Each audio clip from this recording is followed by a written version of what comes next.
Hey everybody, welcome to another episode of Unleash Your Inner Diabetes Dominator. I am Danielle Hargenrader, really excited to bring you guest today. His name is Rob Howe. He is the founder of Diabetics Doing Things and has been a type 1 diabetic since New Year's Day of 2005.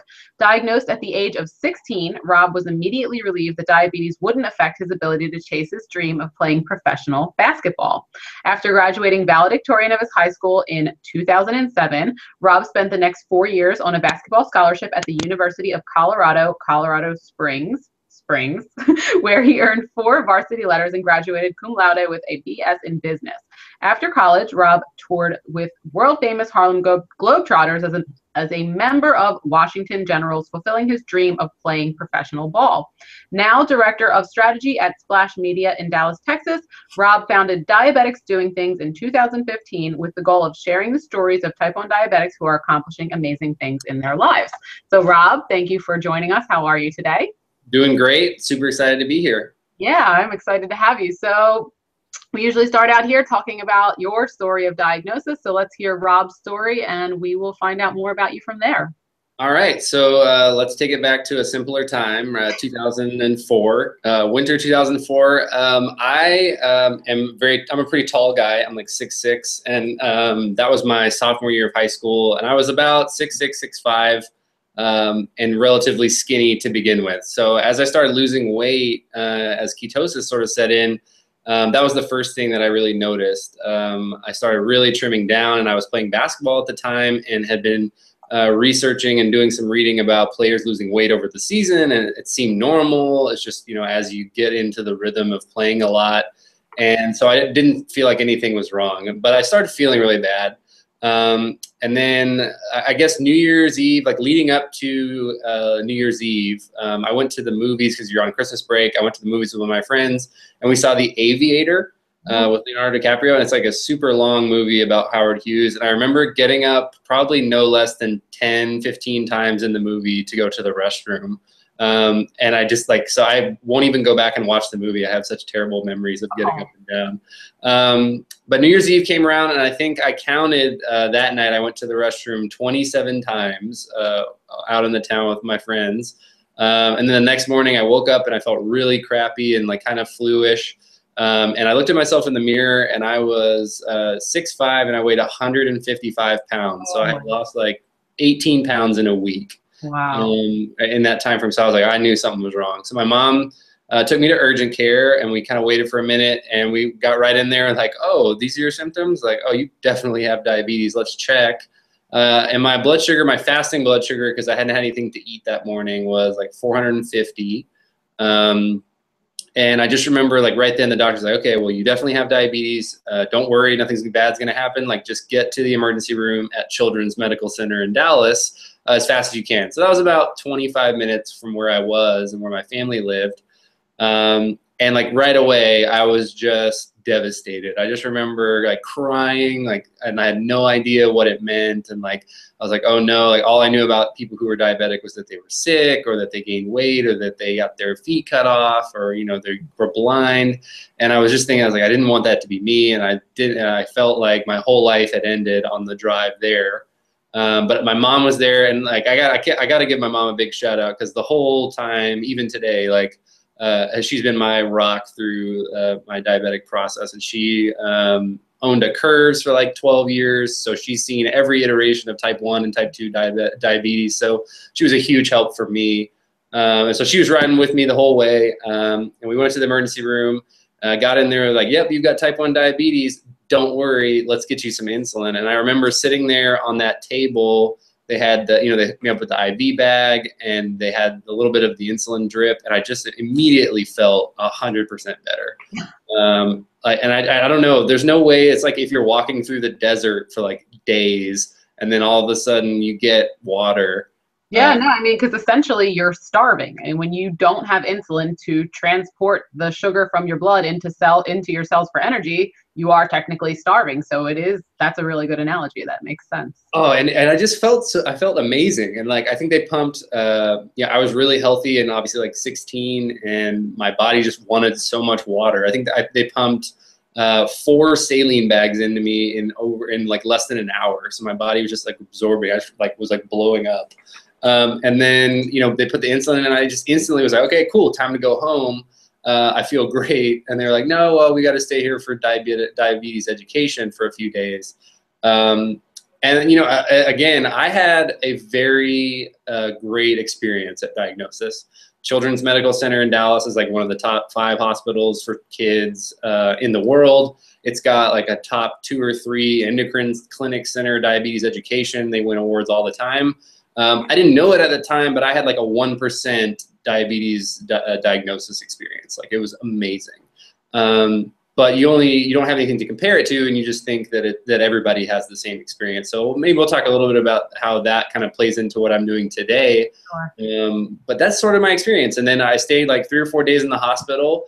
And this was New Year's Day. So, you know, school starts usually like the Monday after, you know, New Year's. So I got out of the hospital Sunday night, and my mom made me go to school Monday morning. So I got diabetes and didn't even get to miss any school. Wow. What a terrible Christmas break. Mom does not play. Okay. I like that. Yeah. No, my mom had, I mean, I was much younger than you. I was 9, but my mom was like, I always shout out my mom because she was like there. Like, I had to stay in the hospital for 7 days, and she slept on a cot in the hospital bed next to me for 7 days, which was just like, you know, I'm sure the most horribly uncomfortable thing, but I didn't want her to leave, and she didn't want to leave. So yeah, yay for moms like sticking it out for us, because yeah, they're the unsung heroes of every type 1 success story. Absolutely. And I'm sorry, I had my insulin suspended, and now it's beeping. So I'm just gonna, there we go.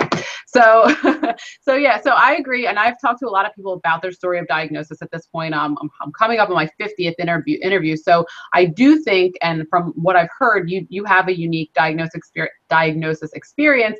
I can think of one other person who's actually a really good friend of mine. Shout out to Dr. Jody, who had a really great diagnosis experience, which is what led her to want to become a doctor. So she actually had so much fun in the hospital when she got diagnosed that it led her to want to do the same thing for other people. So let's hear, I mean, so talk about how that and now she's obviously a successful doctor, and now you went ahead and got a scholarship for playing basketball, which is obviously your passion. So obviously having a good diagnosis, and when I say good, I mean one where people are not telling you, guess what, your life is over. Guess what, you're going to get your feet amputated. Guess what? Because that was kind of like what I had happen to me. And luckily I found my way out of that alone. Like you know, with the help of my mom and lots of therapy and personal development and things like that. So I came out on the other side, and I don't believe any of that stuff now, but it took time. So for you, you know, talk about how you think that affected your progression towards where you are now.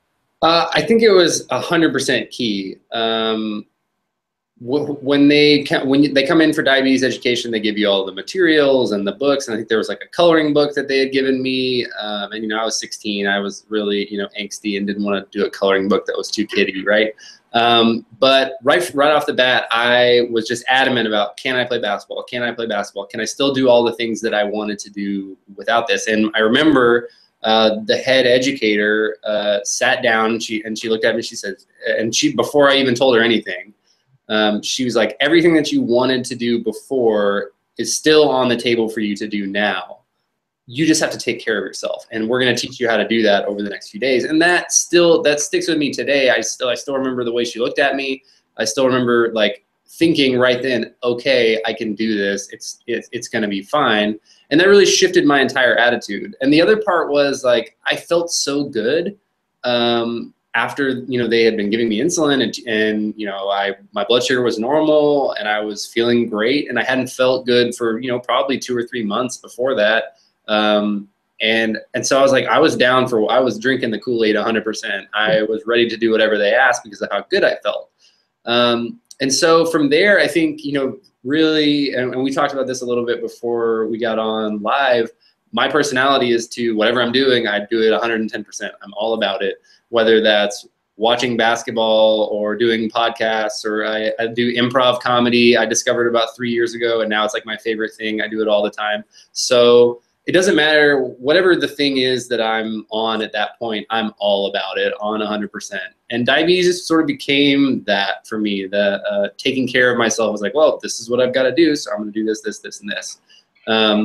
I was gonna say, interject. It's like insert. It's interesting that you say that because I'm very much similar in that respect. And people always ask me, what were turning points for you? Where because I was coming from a background of an eating disorder and being obese and having a lot of negative, hopeless, helpless, self-pity. And for me, it was, and I'm very much into, getting total immersion. And for me, I had a lot of, people find this, some people find this to be odd, or some people find it to be, they completely resonate. But I mean, I had a lot of changes happen in my life at Tony Robbins seminars, because I went, and the seminars aren't just like you're just sitting in a classroom taking notes. Like, you are in it from like 9 a.m. to 10 p.m. for 4 days straight, and you're doing like some serious inner work. Like, you're not like, oh, I'm going to take notes on what professor is saying. It's like you are doing some exercises. You are digging deep into your soul to find out like what is going on, what you believe, and all this stuff.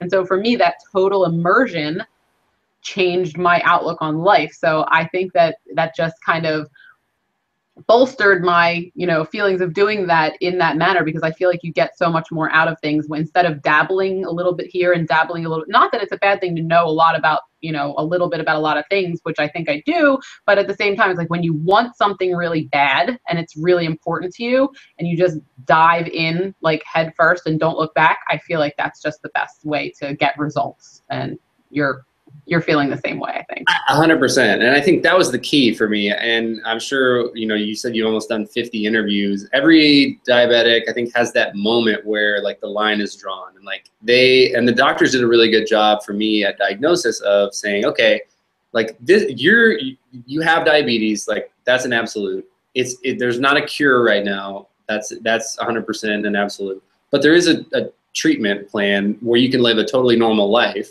or you could not, and you'll have all these complications. And so it was like, for me, all I saw was, if I don't take care of myself, all the things that I want to do are not possible. So I have to do these things first. And I think, when I approach like traveling or something, it's not just packing your clothes or shoes for the trip. You got to have all your days planned out too. You got to know how much insulin to bring. And especially when you're doing like a limited space type trip, you got to make sure that you can carry it all in your carry-on. Mm-hmm. I went to, when I was playing basketball with the Generals and traveling with the Globetrotters, we went to the Middle East for 4 weeks, and which is a long time for to be gone without without access to like a pharmacy.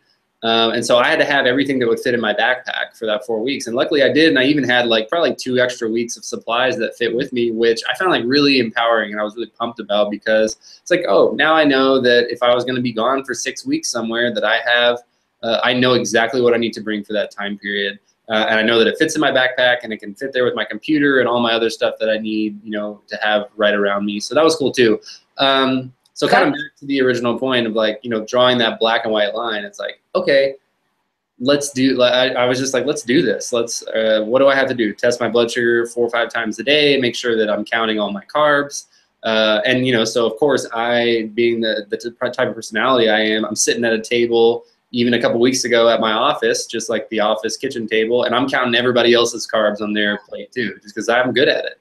I've been counting carbs in multiples of 15 for 11 years now. I'm pretty good at telling, how many carbs are even on this whole table. Yeah.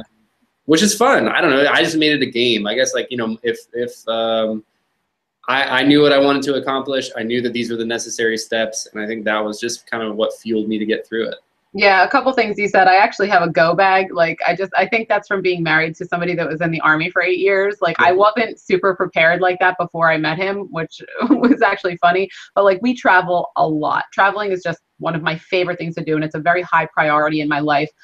So I actually have a bag, and I never ever pack my supplies that are immediately needed to me in anything except what I'm going to have on my back at all times. So like, I never pack my supplies in my check bag or anything like that. So I have like a bag that has everything in it, like at all times, everything including glucagon, pump supplies, Dexcom supplies, test strips, and I rotate them out. Luckily, I travel often enough that I rotate, make sure nothing's expired. But I think that that's a huge key, is just, I think the bottom line there is just preparing ahead, taking that extra 15, 20 minutes, even if it's 30 minutes, just like make a list, check off each thing, put it in your bag, and that way you can have that peace of mind knowing that you checked that list off instead of being like, oh, what did I forget? And you're trying to pull things like out of your brain because there's so much stuff rattling around up there, especially when you're getting ready to travel, whether it's for 2 weeks, 1 week, or even 3 days. You know, it's just, you want to make sure that so I think being prepared ahead of time is the key to not just traveling with diabetes, but I think living with diabetes in general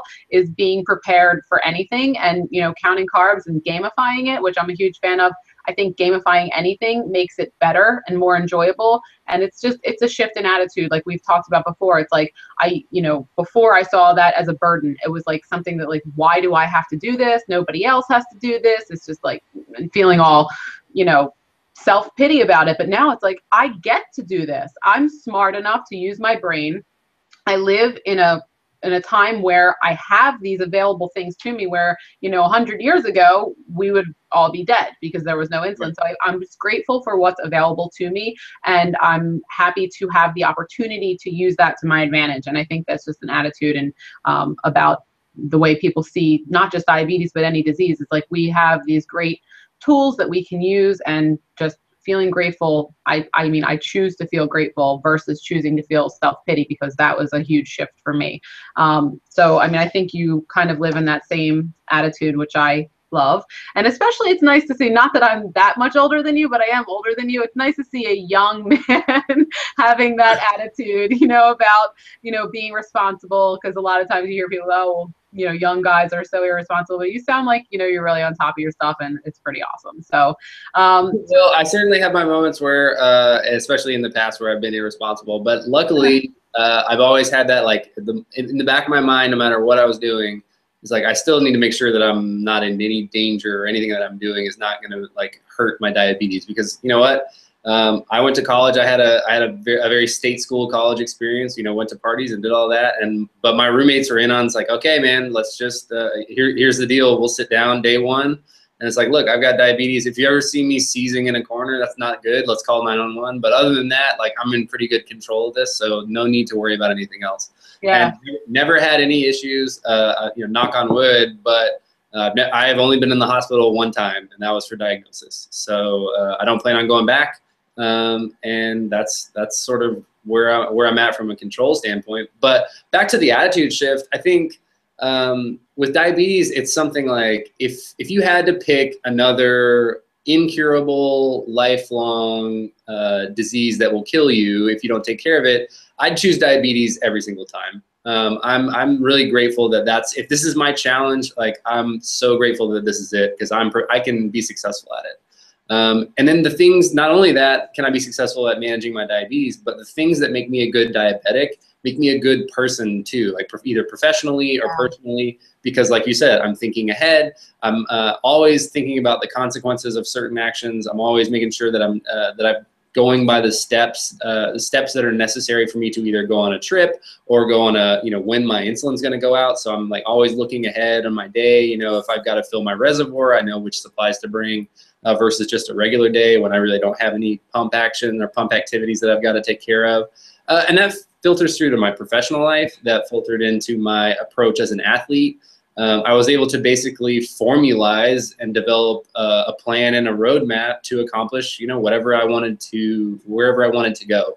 And I think that is a huge part of, that piece of it has definitely come from being a diabetic. Yeah, and I have to say, just to take that one step further, I was in a Twitter conversation. It was like a diabetic Twitter chat with Diabetic Connect, and we were talking about, how diabetes makes you, a stronger person. But I said something like, diabetes makes you so much more empathetic. It actually is like a conduit to empathy, because you live in this state. So even when you meet someone who's dealing with some type of hardship or whatever it is that you're just naturally more open to, understanding what it is that they're going through. And I feel like diabetes, not only does that help you be, better in your professional life, but it also, for me, once I became past the point where I felt that diabetes was a curse for me and that it was actually not. It was more like a gift. And I know a lot of people hear me say that and they think I'm crazy, but hey, I'm a little bit crazy. That it improved my relationships, not just relationships with my husband, but I'm talking about every relationship that I've ever had with anyone, friendships, family relationships, career relationships, just the ability to connect with other people, because I just have this natural empathy towards actually being present and in the moment. Because when you have diabetes, you kind of have to be present and in the moment all the time, whereas a lot of people can tune out and not listen to their body, but it's kind of not an option here. So that allows you to improve relationships in between other people too, which is, I think, probably one of the reasons why I love interviewing people so much, because I love connecting with other people. Yeah. But before that, and my mom will attest to this, she talks about it all the time, when I was younger, I was an extreme introvert. And I mean, I did not ever want to go out. I didn't ever want to play outside. I constantly just wanted to be sitting in front of the TV. I mean, I had my like handful of friends that like sometimes came over, but like in my teenage life and even as a younger child after games, I wanted no connection with anyone else. I just wanted to be alone. And so now I do think diabetes has allowed me to open up, and I love connecting with other people now, which has enriched my life so much that there's just not even words to describe it. So, yeah. I totally agree. I think one of my favorite things is just hanging out with people and listening to what they've got to add. Because I think that's one of the things I love about doing improv. I think because so much of it is just listening to nuances of what people's body language and their tone of voice or their facial expression, and then building and making assumptions off of that. And I guess I never looked at like diabetes as a way or as a driver of that empathy, but it certainly is. And I think kind of to tie back to what I mentioned sort of at the beginning of the interview, when I was in college, I was in, I think, just some random management class or something. And a guy approached me who I knew casually, didn't really know very well. And he said, hey, man, like I had mentioned something about having diabetes in the class discussion or something. And he had said, hey, man, like I just learned that you're a diabetic, and I know that you're an athlete, and I've seen you around. It's like, I know you live like a very normal life. And I think we were like TAs in like a freshman program or something together. So he knew me, but didn't really know I was a diabetic. And he's like, but my cousin has been diagnosed with type 1, and he used to love to run triathlons. Like that was his thing. And he's like 13 now and doesn't really know if he can continue to do that. So he's like, well, would you mind reaching out, and if I gave you his information, reaching out and talking to him about it, because I know you're an athlete and I think it would mean a lot to him. So I was like, yeah, 100%, absolutely. So he sent me an email, and so I exchanged back and forth. I was like, hey, I heard you're having some trouble. I just want to let you know, like, whatever you want to do, as long as you take care of yourself, as long as you listen to your doctors and, make sure that you're keeping your levels right, you can do anything you want. And then he responded, and we kind of talked about the nuances of the race, not being able to, I think he was on pens at the time, just keeping a kit close and making sure that you know yourself and give yourself a chance to succeed at it. And so we had exchanged maybe 3 emails back and forth, and it was just really rewarding to talk to him. Then about like 6 months went by, and I hadn't really thought about it in a while. And then I got an email from him, and it was just a picture of him holding a medal up after running a race in his like race uniform. And it just meant like, I was like 21 years old at the time. I was like, remember thinking like that one interaction, like if I could help him, you just have the confidence to go and do what he loves to do. Like that was so worth it for me. So last summer, I was on a work exchange trip in Colombia, which was, first of all, awesome. And so I was gone for 2 weeks out of the country, and there's no, CVS or Walgreens in Colombia, so I definitely had to plan out my insulin ahead of time for that. But that's a different story. So I was thinking about, things that I wanted to do to kind of give back or to get more involved in the diabetic community. And diabetes really hadn't occurred to me at the time as something that really made me unique, just because it's a part of me and I didn't think of it as different. And also I didn't publicly broadcast it because I didn't think it was, it was sort of my thing, not everybody else's. But then I thought of those email exchanges, and I thought of how that made me feel and how good I felt doing that. And then B, also maybe the potential to help other people. So that's sort of where Diabetics Doing Things sort of was the very first thoughts of that coming to fruition. And like we talked about earlier, speaking it into existence. I was like, okay, I'm gonna do this something with diabetes. I don't know what yet, but I'm gonna do it. So what made you decide to do a podcast? I mean, I see I don't know what director of strategy at Splash Media is, but does that have anything to do with your choice to do a podcast? Did you have any background in podcasting before you started it? How did that happen? No, I knew. So director of strategy, I sort of lead our strategic approach and design our strategies both internally for us as an agency and then also for our clients. So I have a lot of experience in like content marketing and also influencer marketing. So people with lots of followers partnering with brands. And so that's sort of more in my wheelhouse. I had never done a podcast. I never really appeared on one, but I knew I was good with people. I knew that I knew how to do it. So I knew that it wouldn't be tactically very difficult.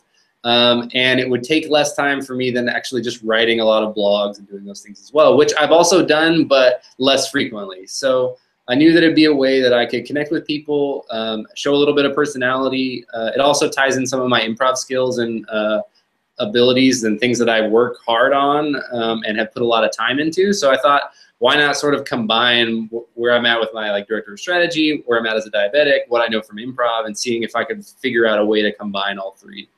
I think that's a really important point that I kind of want to drive in a little bit, is that you don't need to have some kind of like technical background to do anything in, online media type stuff. Like for me, when I started this interview series, like almost 50 interviews ago, I never interviewed people before. Like my degree is in nutrition science. I started out in business management and then finished up with nutrition science. Like I don't have any background in like media or being on camera or like, and I'm glad that you said that, like you didn't have any background with podcasting. It's like I think a lot of people get caught up in that. Well, I don't know how to do that, so I'm just not going to do it. But the reality of it is that with the tools that we have available to us today online, I mean, literally Googling how to do a podcast, how to set up an interview.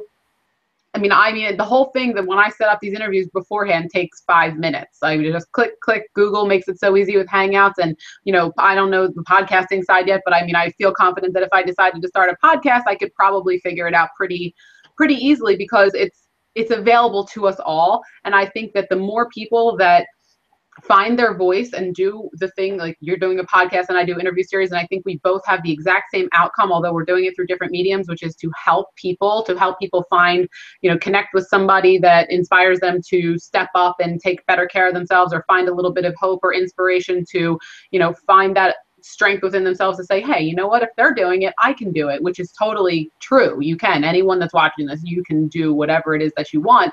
But when you find that voice and you start broadcasting it out to the world, it helps you as much as it helps anybody else, because when I'm in this position, I feel it makes me want to lead by example. So if I'm not doing the things that I'm preaching about, eating healthy and being, checking blood sugar and bolusing before meals, and, I'm always talking about these, like, I can't say that stuff unless I'm doing it. So it's like an extra level of accountability. Plus you get to help other people.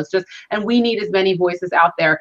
I mean, 30 million people in America with diabetes, but like 400 million people worldwide, and, a ton of people that are in underdeveloped countries that are just coming online now. Like they haven't had the internet before. There are tons of people with diabetes in places like Africa and India, and they're looking for a network of people. We need, people also have this preconceived notion like, well, oh, there's these, veterans that are in here doing these things and they've been doing them for all this time.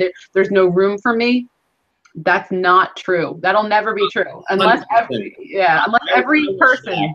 I was shocked because I sort of knew. Well, there's a couple of different points I want to focus on too. Because like number one, just do it. Like I'm a huge believer. 2016, one of my biggest goals, like at the top of my I just wrote it in my notepad. That's what I've been doing for 2015. I did it for 2016.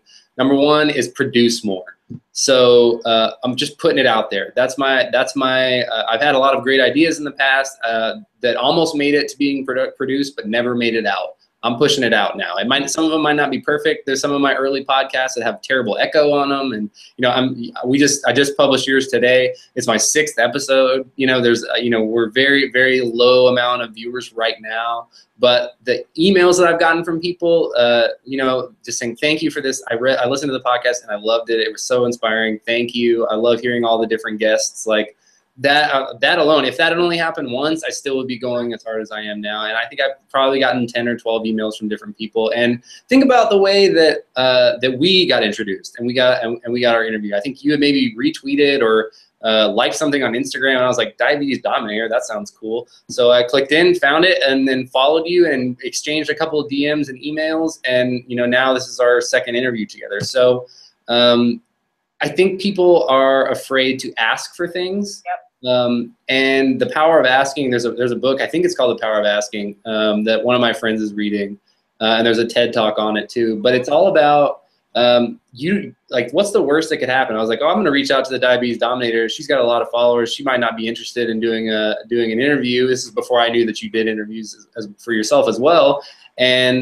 But what's the worst you could say? Nah, no way. I don't have time. I'm too busy. Like, okay, I'm fine with that. That's a risk I'm willing to take. And that is so huge too. And I actually had these, I call them they're like bold butterflies, because you're bold to send out a message to somebody you don't know. The majority of people that I interviewed within my first 20 or so interviews, before I actually started going to conferences and meeting people in person and becoming more and more immersed in the diabetes world, I did not know these people at all. Literally, people like Scott Johnson, Kerry Sparling, Ginger Vieira, who have been blogging and writing books on diabetes since 2005. I did not know these people from Adam. I did not know them at all. But I said, you know what? They have contact information on their website. Exactly like you. Worst case scenario to me is not necessarily even a no, is that they don't write back at all. And guess what? What does that mean to me? Nothing.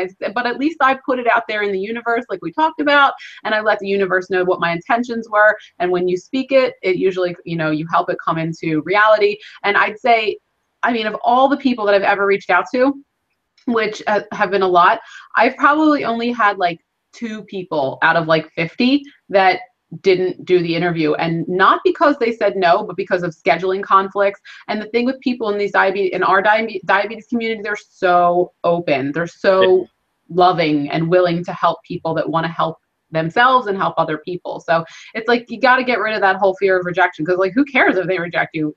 So what? And I think too that the biggest thing that I noticed is when I was going through and I was evaluating whether or not this was a space that I could have an impact in, I was shocked that someone wasn't doing it already, that no one had really cracked the full code. They were like you, and there are a few other influencers and programs and bloggers who have been doing this for a long time, and have so many people are huge figureheads in the community, but there's still a huge space to unite them and get them on there.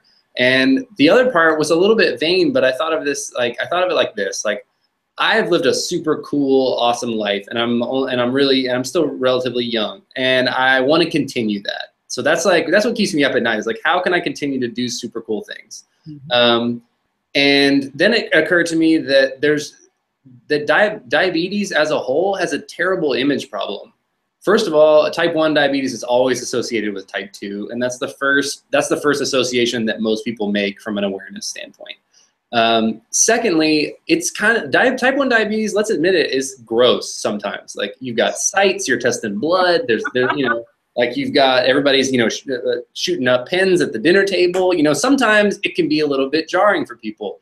And those are truths about diabetes, but diabetics as people are really cool. And so I was like, you know what, if I can go out there and make diabetics look really cool, that's my goal. That's all I want, is for diabetics to feel cool. So that one kid that gets diagnosed and has a terrible time starts furiously Googling, what do I do? And finds other diabetics that are out there doing cool stuff. And all of a sudden his whole mindset changes and he realizes he can do whatever he wanted to do beforehand.